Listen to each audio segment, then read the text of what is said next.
Hey everybody, welcome to Kingdom of Honor. I'm sorry. Welcome to Dynamite After Dark. I had my shows mixed up. Um, Tonight is night one of Dynamite or AEW's Fighter Fest for the second straight year. It's a free per view rather than being a pay per view, which is pretty awesome. And a night full of big time matches. I actually missed the first half of it, so Jeff will have to fill me in on what happened. But I'm super glad that I saw the last match. We talked about last night how we really would like the tag team title match to be the main event, and it fucking was, which really was awesome to me. Well, and I hate filling you in on this, but I kind of have to, because I know you're going to watch them later, and I know how much you hate spoilers. But Yeah, um, but it's my fault. I mean, what happened, folks, is my mom works from home at the same place that Jeff and I work, and my wife works. It's kind of a family affair, and she works from home, but her internet went out last Friday, and they weren't supposed to be able to come fix their internet until July 12th or something like that. And so they stopped by today and they fixed it. Well, then she brought all her equipment home, and some of her equipment wasn't working, so she asked me to come over, and I was like, okay, I'll be there for like 5 minutes, and I'll be back. And they're like, hey, can you stay and play some cards and have some dinner? I was like, okay.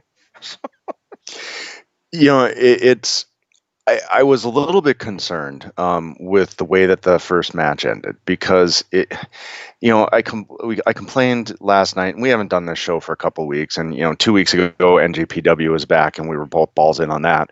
And then last week, I was going through some personal problems, so we had to cancel. So we haven't had a Dynamite show in a while. But last night, we kind of discussed what's been going on in both our heads about AEW, and a lot of it to me is the lack of long-term storytelling. Um, the reason I bring that up is because there's really two long-term stories. Well, and by long-term, I mean they've been going on for more than a month, okay. which is sad. Which is sad because I the longest term story, the one that was such a slow burn that you gave us a reason to watch every week and everything, was the Adam Page stuff. Well, Adam Page is back to being the elite Adam Page. He's not got his glass of whiskey anymore. He's not drinking his beer. He's not coming to the ring with a beer or doing beer, having his whiskey in the interviews. He's cutting his promos like the face Adam Page that he was when AEW first started. So Hmm. I'm really annoyed that they just dropped that storyline. Sure. And, to have Jim Ross kind of bring it up a little bit during the match still doesn't cut it. They dropped it, and they dropped his entire character, and now it's almost like they're repackaging him, and it annoys me. But two of the long-term storylines that they have going on, like I said, have been going on for about a month and a half. Orange Cassidy versus Jericho. They really played off that tonight. And the other one is the MJF Wardlow stuff, where they're kind of slow burn that eventual face turn by Wardlow when he's going to attack MJF. And they came out, and I'm going to come back to this in a second because I do want to touch on this too. But they came out, MJF cut a brilliant promo, absolutely brilliant. It wasn't that he hates everybody, blah blah blah. He called out Jack Perry and said that he should be at home counting his money. He talked about the reason why he's the curtain Wait, wait, jerker. wait, wait, wait, wait. The guy whose gimmick is that he's a Yep, rich exactly. playboy called out Jack Perry saying he should be home counting his money. And that was that's what made that so brilliant. That's what made that such a brilliant statement, was Yeah, because it was so condescending and hypocritical. It was perfect MJF. And I listened to it and I went, "Whoa, really? You said that's that?" that's It great. was it was a perfect line, and it was a perfect thing for MJF to do. And I watched and I going, "That's just brilliant to be that condescending and hypocritical about someone who is your exact character." It made me The laugh. only thing that'd be better than that is if he was sitting around with in MLW with his gang talking, and they were having that discussion Dynasty, about yeah. the dynasty, just talking about like, well, why isn't he sitting home counting his money? I mean, Right, doesn't he? exactly. I mean, Let's get rid of Wardlow and bring in Richard Holiday and just make this Richard Holiday and MJF together were just amazing. So I would love to see that. But regardless, oh, and also, then he yeah, yeah, trying to think of the other guy's name, but yeah, I mean, um oh wow, I can't think of it either. But he was and still is one of my favorites out there. yeah, yeah. The giant with the nightmare pendulum and all that. Yeah, why are we being so stupid? I can't remember it right now. And he just re-signed with MLW at a multi-year deal too. I saw that. God, it's gonna bug me, and it'll probably hit me about 2 minutes before we end the show. Um, Yeah, but yeah, another I thing, mean, AEW could do a lot worse than signing Halliday, though, for sure. right? And if they bring him in with that Halliday character, because I love that character that he has. But the other thing that MJF did that was kind of just a brilliant little thing that he kind of put in there is he was questioning why they're continuing this feud, why they're doing this, and then he says, "Oh yeah, because we're in a ratings war, and the only way you can ever get a W is if you count on Maxwell Jacob Friedman." And That is sweet. you got a big whoa to Jericho off that one, and yeah, it was an excellent promo. It's worth it just to watch the way he handled himself, everything he did. But one thing about that remember in I think want to say like 2016 when AJ Styles lost to Cena at Royal Rumble.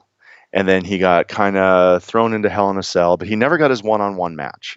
Yes. And he came out and he cut that promo when he was a heel and cut that promo on Shane McMahon that kind of got him to that tweener status. Hmm. And then he, went off from there as one of the best characters in WWE in 2016. Right. But that's the same thing MJF is doing.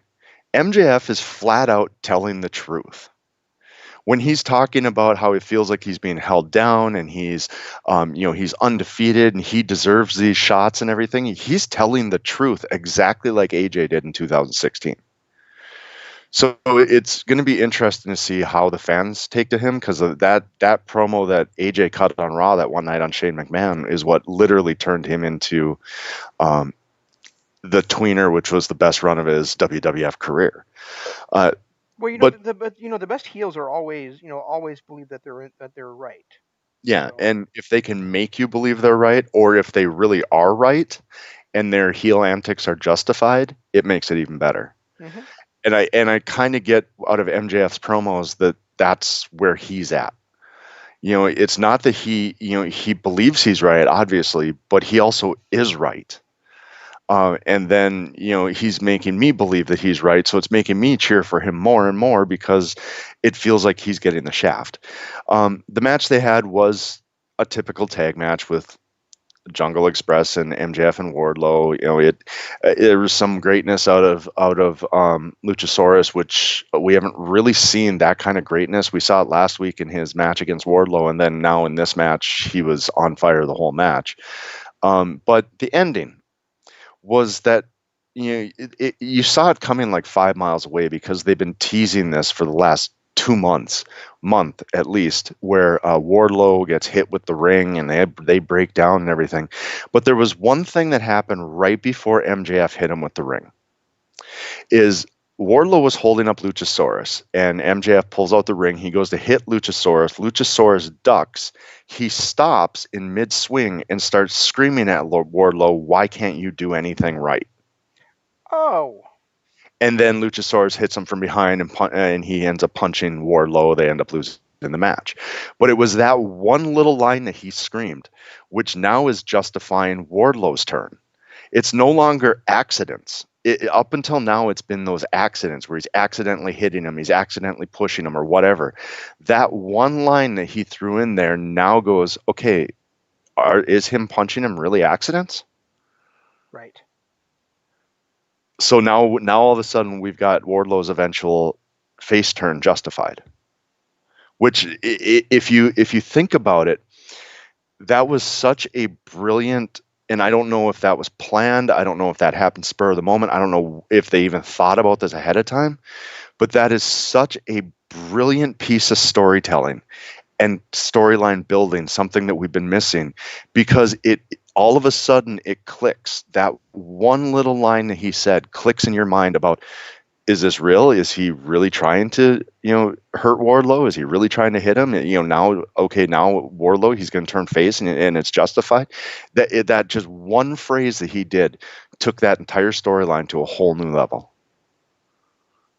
Yeah, that's very true. Yeah, and that's the thing is like But that's the thing is like you look at this, and you're like, does anybody really want to cheer Wardlow?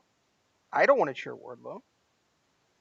Yeah, but He hasn't really shown much of a personality. He's a big guy. He really seems like to me he'd work better as a monster heel than as a face. oh, I agree. So I mean, I don't see any. So yeah, I mean, if it's eventually a turn, fine. But if they do it anytime soon, it feels like a misstep to me.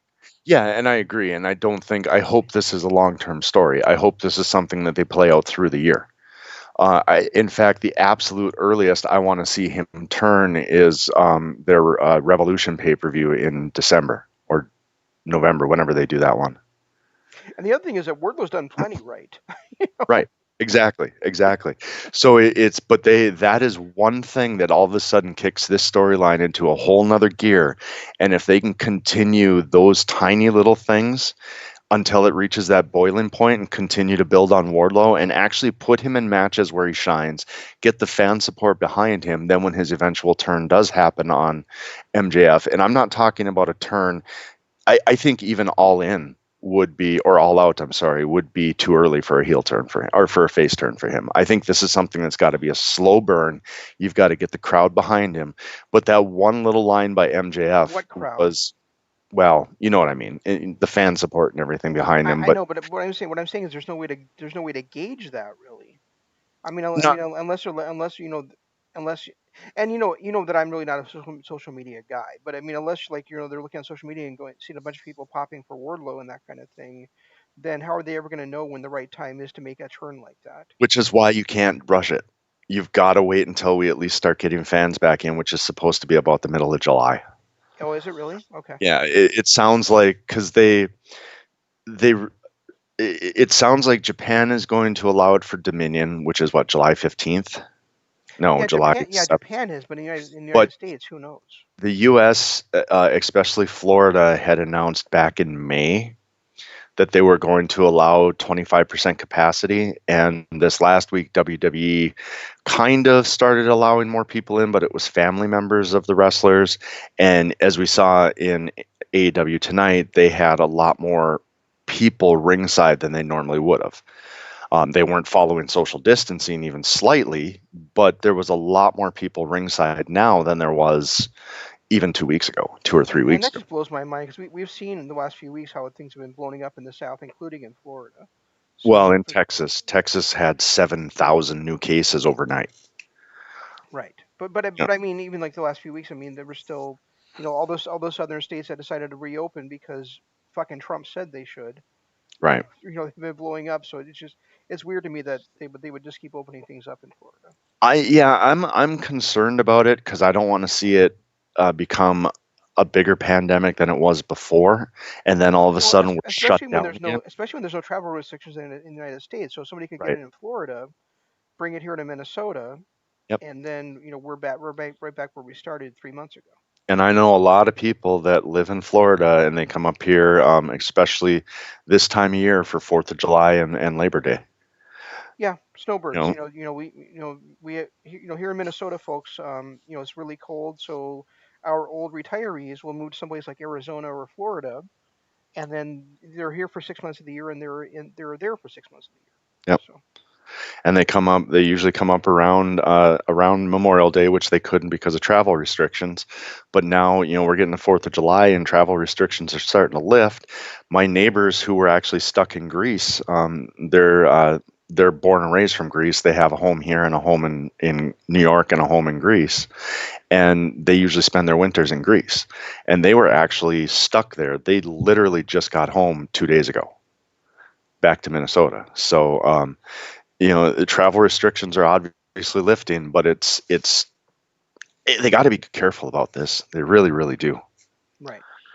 And then after that match, we ended up having what I felt was the match of the night. I loved that both tag matches. I absolutely loved. I thought Private Party and PNP was astonishing. I thought that tag title match with Page Omega and Best Friends was brilliant. But I still think the match of the night was Shida versus Penelope Ford. And as much as we've been on, as big a fan as I am of the tag title matches or the two tag matches I saw, that doesn't surprise me because we've talked about it seems like we say it every week on our show that the women are stealing AEW right now. Well, uh, there was a spot. They had finisher kickouts, which I hate, and I watched it going, God, come on, why? Penelope Ford, that's your second, Falcon Arrow that you've gotten out of. But um, at the same time, I was like, okay, it's showing how tough Penelope is. It's showing, something that we've been really seeing over the last couple of weeks, and we've known for a while, especially after that street fight she had with Jack, was Jazz, right? In the NWA 70 show. Uh, Yeah, it was yes, Jazz. yeah, yeah. When we saw that street fight and we saw the way she performed at All In, she's tough as hell. So to watch her do that, and Jericho even said it after the match. She goes, "Yeah, she'd have won this, but so did Penelope Ford because Penelope Ford just had the best match of her career." And he Yeah, was right. It was amazing. and you know what? And you know what? When it's somebody like Shida or even Riho, when people are kicking out of their finishers, I don't really mind it that much simply because they're smaller in stature. They don't have the power that the men do, Right. and also we've seen both of them use multiple moves as finishers. It's more like what you and I have talked about before that wrestlers should have Two to three a finishers, variety of signature moves that they finish matches with, like AJ does or like AJ did. does. Yep, exactly. The one thing that was a detriment to this match was they did take a not picture-in-picture commercial break. What? Which Why? exactly, I said, why would you take a picture-in-picture commercial break during PNP and Private Party, which was not a title match, but you take a full commercial break and cut away from the action during Sheeta and um, Penelope Ford? But ultimately, even with that 2-minute break where I didn't see the action that was happening, it was still the best match on the card. Still the best match of the night. And again, Sheeta is still, in my eyes right now, the best performer in AEW. Penelope Ford put on a hell of a show. She she reversed the first Falcon Arrow that Sheeta hit into a pin attempt. It was a thing of beauty. I've never seen anybody get out of a Falcon Arrow, and normally it's a kick out, but she actually rolled over and floated over into a pin attempt on Sheeta out of a Falcon Arrow. Wow, that's pretty And cool. then later on in the match, Sheeta goes for that top rope, uh, um, I can't, drop kick Hmm. that she normally does, and Penelope Ford matrixed her. Wow. Literally bent back. Sheeta went over the top of her, and then she hit her with a stunner, and for a 2 count. And of course, Sheeta kicked out. But it was astonishing to watch. It was one of those matches, and it's been a long time since I've really had an AEW match that has had me staring at the TV, going, "My God, what am I going to see next?" And you say that even though they put on great matches every week. Right, exactly. And but it was truly, it was one of the best women's matches I've seen in a long time, and easily the best match on this show. That's awesome. I'm looking forward It to watching it on probably on Friday because I don't think it'll be added until like late tomorrow. But at the same time, but I'm as much as it sucked for you watching it live, I'm kind of glad to hear that I'm not going to miss any of it because there's no because when they of do the that commercial break. when they do that on apps they don't do the picture in picture. You just miss whatever it was in the match. So Yeah, and you saw the picture in picture for the rest of it. I mean, the three matches that they did the picture in picture in, we didn't really miss anything. It was a lot of rest holds and standing around. right, So it's not like we actually missed any action anyway. yeah, fair point. And Um, then Go ahead. it brings me, so now you're caught up on the two that you didn't see. You didn't miss much in the first 10 minutes of the Cody Jake Hager match. Oh, shocking. Yeah, and so now Do you know what I put in the description? what? I put Cody defends the stupidest title in wrestling against Jake. I see. I was trying to be more of on an upbeat We saw a phenomenal women's match. We saw two great tag matches, and MJF cut a great promo. All in all, I felt like AEW kind of hit a home run that haven't been feeling in the last couple of months. This is the first time in the last couple of months that I've actually felt like they hit a home run across the board. Now, granted, I hated the Cody ending. I hate the fact that I hate Cody. I hate the fact that Cody You is hate that you hate unstoppable. Cody. That's great. Yeah, I do because less than a year ago, he was probably one of my top five favorite wrestlers. I Sure. loved everything about him. And now he's become cookie cutter. He's become unstoppable. He's become everything about Hulk Hogan that I hated.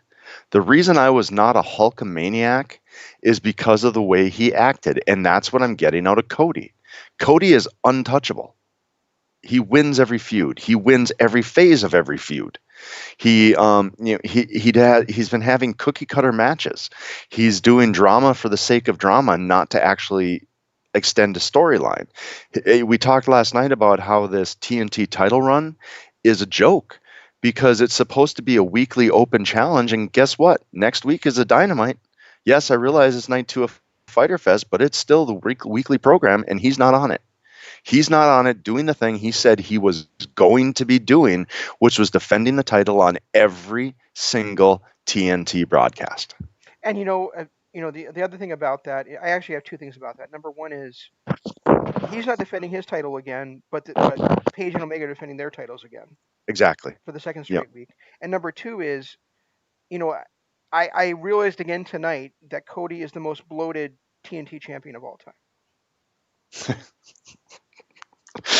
Please don't do that again. Did you do a spit take? Yeah, I did. I spit my sleepy time tea all over my computer. Thanks a lot, dude. Well, I'm glad to hear that's all it was sleepy time tea. So, Um, um, the the I, yeah, I just it annoys me. I am really to the point where I just can't stand Cody and as much as much of a fan as I used to be of Jake Hager, I really don't like the way he's been trying to blend in his MMA stuff into pro wrestling. It doesn't work the same way for him that it has for like Filthy Tom Lawler or Matt Riddle or Shayna Baszler. No, it It's just doesn't. a very boring plotting style by him. No, And I and agree, and I've and never been a fan of his in ring work, but I have to say that his personality, charisma, his out of ring work mhm. has been so much better than anything I've ever seen from him in the past. Yeah, that's Yeah, true. even his run in MLW, I didn't think he's had the kind of character run that he has right now. His character run in MLW was such that I totally forgot he was even in MLW. So, He was part of the the stud Stud stable. Stable Yeah, I know with for like Dirty what 2 weeks Blondes, or something. 2 or 3 weeks, something like that. Yeah. Yeah. No, I remembered it as soon as you said it. I just had totally forgotten it. Um. And who could blame me, honestly? Um. Yeah, But fair enough. but even if this had been a technical masterpiece of a match between two outstanding performers, that finish would have made it a complete dud. Well, That it was, finish was completely goddamn stupid. and it's the third time now we've seen. I mean, we complained about Cody using Crossroads too much, and he does. But that's his finisher. That's okay. He's supposed to win matches with his Is finisher. it? Is it his finisher? I honestly I don't know anymore because it seems like countering somebody else's finisher is now his finisher. And and on the Indies, we saw him turn the Vertebreaker into his finisher, which honestly is a much more devastating move than the Crossroads. Crossroads ever. I know you've been big fan of the Crossroads over the years because you loved it when it was the roll of the dice by Reno, and it's Right. all the times we've seen Well, it. But I loved it when it was roll the dice because it was really the first time I'd ever seen it. yeah, Now it's how many different wrestlers have a variation of it. and what did and yeah, Daniels uses a variation of it too, right? The what does Christopher Daniels call it? Um, I don't remember. I can't even think of it anymore. Last rights? Yeah, last rights. Is it Last Rites? I thought Last Rites was the power bomb. Uh, no, the He's got the Angel's Wing that's a power bomb, but I also thought he had a regular power bomb that was the Last Rites. But maybe you're right. Maybe it is the Crossroads. One thing I don't know if it was before you started or after, but one thing that I thought was hysterical was listening to the commentary with Jericho Ross and Tony Schiavone, where they were talking about made up moves. And then Schiavone goes, guys, it's wrestling. Every move has a made up name. I thought that was pretty funny. I couldn't believe what Jr. said to uh God, what the hell's the mask guy's name? I totally lost it. Excalibur. Yeah, what he said to Excalibur in the main event. Oh, that you finally showed up? No, he's like, good call. I've been waiting for a long time for you to make a good call. I've It's been like, waiting all night. Yeah, because n- Jericho, especially the beginning of the night, was all over Excalibur about just kind of not being a very good announcer. yeah, and meanwhile he's talking to he got Jr. sitting right next to him. So pot, you know, there's the pot Right, right there. exactly. What the hell you doing talking about the kettle? Exactly. But it was, yeah, I caught that too, and it was kind of like, okay, what just happened? Well, and then Tony tried to cover it up by saying, there'd been some drinking going on and stuff. But even so, that was a really unprofessional comment, and it did Yeah, not, it was. and it did not sound like he was kidding at all. So Yeah, it was kind of a off the cuff that shouldn't have happened. The other thing too, that I thought was kind of a weird little segment was the fact that FTR comes out with a full cooler of beer with less than 10 minutes to go on the show. That was just weird to me. I mean, they should have been out there before the match started. Maybe came out in the commercial break before the match or something with their cooler. That would have made a little more sense. But to come out halfway through the match with only 10 minutes left in the show and they bring out a full cooler of beer. yeah, I guess that's a fair point. But I mean, it's not like we haven't seen like Steve Austin do that before either. No, I get it, but he also doesn't sit and drink his beer. He cracks it open, cheers half of it on the mat, and then dumps the rest over his head. Well, I never said he was great at drinking things. So, it's a little bit different when Austin comes out with a full case of beer. Um, That's funny. but that was one of those things that kind of threw me off. But no, I'm starting to think that Cody's new finisher is just countering other people's finishers His new because finisher that's well, he does a great job just finishing me wanting to watch AEW. So it's I'm not going to disagree. I hate the fact that I've hated his character so much. I mean Cody as a person, and I've had Twitter conversations with Cody, and it's just, not it's through text, so you never know. But he's always everything I've ever seen from him. He's respectful. He's a great person. But I think his character needs to show us something more than being the dominant guy all the time. Because, like I said, he is reminding me so much right now of Hulk Hogan from the '80s, hmm and I hated Hulk Hogan. yeah, I mean, I can't disagree with So I that. I could mean, see, boo. yeah, he's just really Throw it away, please. he's really unlikable. He really is, and I don't know if it's just us that feel that way, but but I have found him completely unlikable for the last, I don't know, 3 or 4 months at least. Well, and we So we were calling him a heel for 3 months before that. It just and but I always felt that way about Hulk Hogan too. I felt like I was the only person on the planet that wasn't a Hulkamaniac.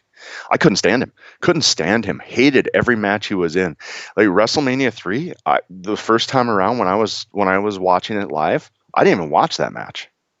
I didn't care. It was Hulk Hogan. I didn't care. Savage had lost the belts. The Hart Foundation had their match. Brutus Beefcake had his little thing. Yeah, all of my favorites were done. And by the time it got to Hogan, I detested Hogan so much that I shut it off. The only reason I ever started actually liking Hulk Hogan was during the Mega Powers run. But the second Randy turned on him and he was back to his gimmick, I was done with it. wait, and we'll probably talk about this next week. But come on, did Randy turn on him? Hogan is the one that tried to take Liz away from Randy, Right, right? exactly. And we'll Right. we'll talk. I don't really want to get into it now because we'll save that for the Desert Island series. But that was always my thought on it too. And speaking of that, like, this is probably going to be I don't, I guess, it really doesn't matter if I tell you when my matches are in advance. But I watched right before my dad called me tonight to have me come over and take a look at my mom's computer. I watched the Mega Powers versus the Mega Bucks match from SummerSlam. God, what a great And match. god damn, was that a good match. Yeah, that, oh, I Every completely. and it's not just the participants either, it's everybody involved in there. Yep. It's Liz, it's Virgil, it's Bobby Heenan, it's the referee. I love that match so much. See, and I that was one of my favorites, and that was actually on my original list until I started watching the Mid South stuff. Hmm. My original three matches. I mean, obviously, I think you and I are going to have the top two matches the same. Diamond Dallas Page against Savage from Havoc, and then that WrestleMania 3 match against Steamboat. Right. Though that unfortunately those are such great matches that both you and I are going to have those on our top four. It's the other two that are going to kind of throw in a little loop, and Oh, that wait, one, no, no, I don't have Savage versus Steamboat. oh really? Wow. See, that was the match that hooked me on wrestling, hooked me on WWF wrestling. It was for me too, but I just felt like over the years that I might have just seen it too many times, but I mean to me, I mean I do have a match from Savage at Yes, I can- WrestleMania, but it's not that one. See, and the thing when I rewatched it just a couple of nights ago, the one thing that kind of really blew my mind about it that I had never picked up on before was the pace they cut. Even in um, standard matches back in that day, it was rest hold after rest hold after rest hold, and this was fast paced. The action was constantly moving. There was no rest holds. It was just action, action, action for 23 minutes Hmm. of nothing but. And at that time, that was unheard of. And even now, that's more of a standard today. But even now, today, you get matches 20 minutes long, and they're doing rest holds. It was astonishing when looking back at it now, it with from a more intelligent wrestling mind, to watch it and go, holy crap, I never saw that before. Yeah, that's fair, and we can talk about that more next Monday. Right, For exactly. sure. And then I Um, ended up right now, that match that you were talking about got booted out of my top four.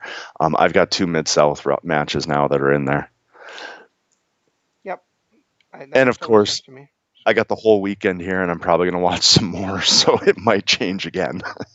But right now, I've got those are my two or four. I really, we didn't really talk much about it yet, but the main event I thought was excellent to tonight's show. The World Tag Team Title match between Hangman and Omega versus the Best Friends, I thought was a really really good match.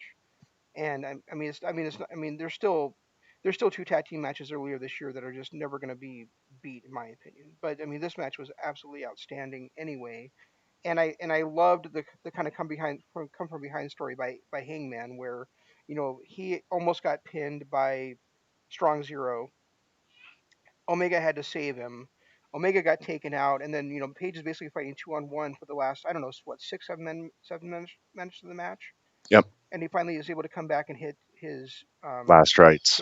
hit, hit no hit the buckshot lariat No, he, to get the he hit the whatever that reverse pile driver thing that he does is, didn't he? no he hit the buckshot lariat. Dead. Okay, The name of that move is Dead Eye though. Deadeye, that's what it was. Yeah, he didn't he call it last rites when he was in Ring of Well, Honor. it used to be called the Rite of Passage. That's what it was. Okay. Yeah. Oh, last rites was what we were talking about with Christopher Daniels. Okay. Yep. Um, no, I thought that match was amazing. I'm still a little bit frustrated with the character change by Page, but I actually like this character better than his drunk character. Because this is what drew me to him was this toughness and grit and never say die attitude. That match against the Bucks, even when they were having their little feud, and was the last time I really saw this character out of him. And that was when he was, he borrowed the one winged angel. He did that move. He did the Marty Skrull chicken wing move. He did all that. The 52 fake out followed by the chicken wing. That was the Hmm. last time I really saw this version of Page, and to see it again was refreshing. This is the version of Page that I love. This is what made me fall in love with his character to begin with. Yeah. I think they really should have made. I mean, like you said, they did the kind of an abrupt character switch. They really could have done it a lot smoother than that. It could have been like I don't know. I mean, they could have done it gradually, especially when he was sitting at home doing nothing. Right. They could have easily just kind of had him, um, yeah, Make up with the Bucks or something. Yeah, I mean, Or or they could have like showed him like going into rehab, or just resisting the alcohol. I mean, not that he doesn't drink anymore at all, but then resisting getting drunk and that kind of stuff. Or right, and then he comes going to virtual meetings. I don't know, something like that. he comes back, and for the first 3 weeks he's that character, and then all of a sudden he's not. Yeah, and we saw him that one week sitting with Omega in the hotel room, and I think even I think at that time he was drinking whiskey, and Omega was drinking milk or something. Yep, So they it's they had drinks in their hands when they were looking at the camera. So yeah. So I mean, it's not, and they definitely were doing that at Double or Nothing. So it really is kind of weird that they just kind of decided that Page is no longer that guy, rather than showing us him no longer being that guy. I mean, they kind of hinted to it a little bit with the camaraderie between Paige and Omega. Them walking out on the Bucks interview, the interview with the Bucks, and going to the hotel room, and that scene. But they never expounded on it. It just all of a sudden they had that meeting. Then we still had a couple of weeks where it was kind of touchy, and then now Paige is just a different person. Even if they had come out and maybe even cut a quick promo talking about how they've had some bonding time and they're on the same page again, it would explain it a little bit more. Yeah. Because up until then, I mean, Omega was cutting promos about how he didn't trust Paige. Well, not exactly. Well, he right before their match against the Bucks, he literally had a promo that said, "I don't think I can trust you." Oh, okay. I I guess mean, I that forgot was about that. That was a that long was time their ago. yeah. I mean, that was their double. Was it Double or Nothing? I don't know which one it was. Revolution. Yeah. Revolution. Pre-COVID is kind of murky for me right now. But I mean, leading up to that, there was one promo on Dynamite, and they did it in the package for Revolution, and he literally said as Paige walked off, "I don't trust you. I can't trust you." And as much as Private Party has lost matches, they've gotten these high-profile victories as well. I mean, tonight, they got that the very first episode of Dynamite, they got that big victory over the Young Bucks. And then tonight they get that big victory over PNP, leading into a tag team title match next week for them. So I mean, I really love how we're now rolling into Paige and Omega have this great win over the hottest team in wrestling in the the Best Friends, and now they're going to be rolling into a tag team title match next week against Private Party. The And king then of the upsets. and I think this is like and if I'm not mistaken, this is their fourth tag team title defense since Paige has been back, which is a pretty good roll considering it's only been like 6 weeks or something. Hey, that's almost as good a pace as Cody has cut when he was going to cut a pace unlike anything seen in the business. Yeah, that too. Um, no, The other amazing thing is Paige and Omega have been defending against guys that actually earned tag team title shots. right, exactly. Not just people that are called out a week ahead of time and say that it's because of an open challenge. Yeah. Anyway, I don't want to harp on Cody again because we're almost done. But another thing too, one promo that I thought was well done, but I didn't like the way that they did it was the Taz promo. Okay. I thought his promo was well done, but wrestling smart marks know the story. We know that the reason why is because his wife is sick. It tested positive for COVID less than a week ago, and he wants to make sure that he's completely healthy before he comes back. The fact that Taz cut his promo and said, "Yeah, we've got testing here. You've tested negative for the last 2 weeks," basically calling him out, saying that it was a bullshit excuse, was, I thought, a little bit too much. If he was going to pull back the curtain like he said he was going to, then say, especially the way he started the promo saying, we don't mind this, it's not a big deal, then come out and say, yeah, your wife tested positive for COVID, we get it. Hmm. Yeah. Instead of Doesn't saying and it's not like the other thing is like he kind of made it sound like Mox is chickening out of the match when it's just a week later than it was originally planned for. So right. no, that's not the case. Yeah, I mean, I thought Taz has always cut a great promo, especially after he became an announcer. Hmm. And this was another great promo by him. I just was personally not a fan of the content. No, neither was I because it didn't because honestly it didn't it really did not make sense with what's And going when on. Right. And when you're saying you're going to pull, I mean, everybody knows about COVID. Everyone who's a wrestling fan knows that Renee Young tested positive last week. We had actually talked about the last couple of weeks of whether it was going to be that we're still going to have the match or not. So it's not like it's a huge surprise. Now, I know he doesn't want to go out and out somebody on national television, but it's a celebrity who outed herself already. So it's not like he would have been breaking the news to somebody else. True.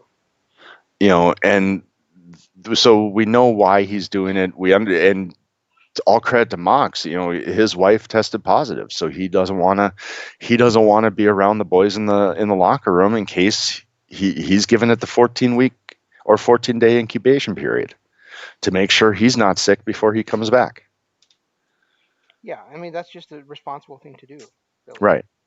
So all credit to him, but I just didn't like the way that the content of Taz's promo. I thought he did a great job with it. I just didn't like the content. Yeah, I agree. I mean, yeah, he delivered it well, but it wasn't the right promo or the right time for that promo. Right. Exactly. And honestly, like it doesn't make sense because, like you said, they don't care. It was only 1 week, so I mean, why even bring it up? Right. And then the fact, and the other thing that really kind of got me was the fact that he's like, I'm going to pull back the curtain and give you guys some insider information. And then the insider information was just Bullshit. not accurate. Yeah. I mean, it was accurate, but it wasn't. Yeah, he's been tested at home. Yes, he tested negative. Yes, they're going to test him again before he comes in the building. Yes, we get all that. But the reality is, yes, it was true that he uh, told management he wanted to stay home because he didn't want to infect the people around there because he's in close contact with it. He's doing the responsible thing. But for the way that Taz delivered it, it wasn't. Yes, it was true, but it wasn't really a pulling back the curtain moment. It was more of a, I don't know. I don't know what it was. It didn't do anything to advance the story. It didn't do anything to put any heat on Taz or Brian Cage. No, it didn't, and it was just it was ill conceived. Yeah, Is the best way to say it. So, I guess you're right. That is probably the best way to put it. yeah, and that's pretty much I think all we have for this episode, right? As far as I can tell, and I'm happy that I finally fixed the audio on our YouTube channel. And guys, if you are listening to our YouTube channel, we greatly appreciate it. Go ahead, hit the subscribe button, ring the notification bell, and drop a like on this, and then head on over to the Lords of Pain Radio where you can also hear this. YouTube.com/ is it LOP Calvin or is it Lords of Pain? I don't remember. I think it's LOP Calvin. I think it's LOP Calvin, yeah. But head over there, drop a like, subscribe to that one, and ring their notification bell as well, because both of us put out a lot of wrestling content. And also, on top of that, we also put out some pop culture content, which we are going to be doing next Monday as we review The Island. Shane has warned me that the acting is bad, and if that's the case, then it's his punishment for making me watch that god-awful movie, Last Day of American Crime. So there's that, but we're going to be covering that on Monday. And then I don't know if we're going to do it Monday night or if we're going to do it Tuesday night, but one of the nights we're going to do the return of our Patreon exclusive series. And you can check out all of our Patreon content at patreon.com/Kingdom of Honor. Would appreciate it if you go over there, drop some likes on the videos, sign up for a membership. It's a small donation to help keep us going so that we can continue to give you content. And what it does is you're going to get access to all of our archives. Plus, you're going to get access to our exclusive shows. And next Monday or Tuesday, whichever one is going to be the return of our, I can't think of what we're calling it. We're calling Wrecked it with Wrestlers. Wrecked with Wrestlers. Our Yeah, Deserted Island series. Yep. and we are going to Jeff analyze likes to call it our Desert Island series. But it's really a Deserted Island series. Deserted Island. It's something. It's not a desert island. It's deserted. Although, What is your favorite dessert, Jeff? what dessert? What's your favorite dessert? I'm diabetic, dude. I don't have one. I can't eat them. That was the exact correct answer. I'm not allowed to eat them. My favorite dessert right now is Sleepy Time tea. But we're gonna be doing the Macho Man Career of the Macho Man, and we both pick our four favorite matches that if we were stranded on a deserted island, we would want with us to watch over and over and over again. We break them down, we break down the career, and have a lot of fun with that one. It's something that I miss doing, and I'm glad we brought it back. And then, of course, next Tuesday is Kingdom of Honor, and we'll have New Japan Cup to talk about. I'm sure we'll be talking more about AEW or whatever else is on the docket. And then now, I don't know. We're going back and forth, but I was actually as lethargic as I was about watching the show to begin with.